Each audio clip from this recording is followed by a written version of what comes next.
Do you know, but I looked at the exit poll data, and of course the drive-bys love this, and I'll give you a summation of it here. Romney won every significant category but one. Every age group, Romney won. Here in Florida, every religious denomination, Romney won. Every income group, Romney won. Every ethnicity, Romney won. He won outright majority of women.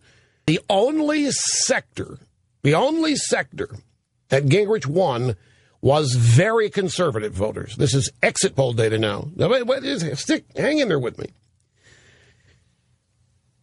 Gingrich won very conservative voters, but in the Florida Republican primary, closed primary, according to the exit polls, very conservative voters made up a third of the electorate yesterday. Very conservative. Then there's somewhat conservative, and the number of conservatives is far higher than that, but the very conservative is 30%. On Florida television, Newt Gingrich was outgunned 65-1. For every one ad that Newt ran, there were 65 Romney ads. So you can take this exit poll data and you can pretty much toss it. When you not totally toss it, I'm not saying totally ignore it, but when you have that big a television ad advantage, it kind of renders all of these sectors less meaningful. 65 Romney ads to every one Gingrich ad. Columnist Kathleen Parker wrote about how it isn't that Romney can't connect with the people, as has been pronounced repeatedly. It's that the people can't connect with him.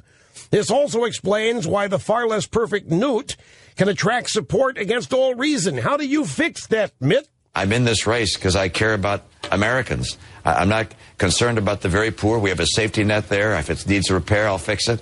I'm not concerned about the very rich. They're doing just fine.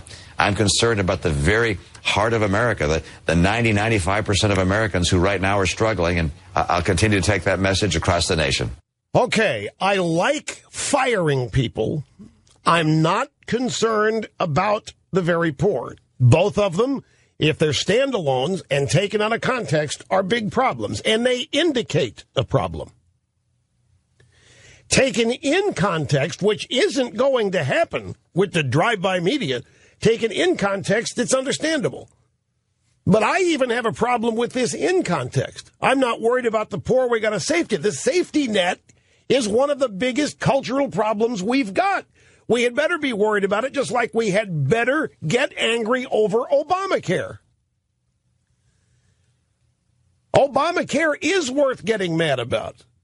Mitt said that it wasn't. This business, I'm not worried about the very poor. We got a safety net there. Right. The safety net is contributing to the destruction of their humanity and their futures. Now, everybody knows what he's trying to say, but he didn't say it. And he makes himself a target with this stuff. He comes across as the prototypical rich Republican. And it's going to make it harder and harder and harder to go after Obama, because this turns around. You know, all these wizards of smart in the Republican establishment, we can't have Newt out there. Why? Newt's going to be the topic. We need Obama to be the topic. We need Obama to be the guy the campaign's about. But if Newt's out there, it's all going to be about Newt. Well, what evidence is it, or is there, that it's not going to be about Romney with these kinds of statements? Let me read to you who is it? Aaron Goldstein in the American Spectator today. Note the contrast. Newt says insane things every now and then because he's bombastic by nature. He sees himself as needing to fulfill a big ideas image that he's crafted. Romney, by contrast, says stupid things because he doesn't know any better, and it comes naturally to him. There's a hard-hitting piece here in The Spectator. Neither of these character flaws is a prescription for success against Obama. Like Romney, Obama says lots of stupid things. Corpseman, 57 states, breathalyzer, take a pill.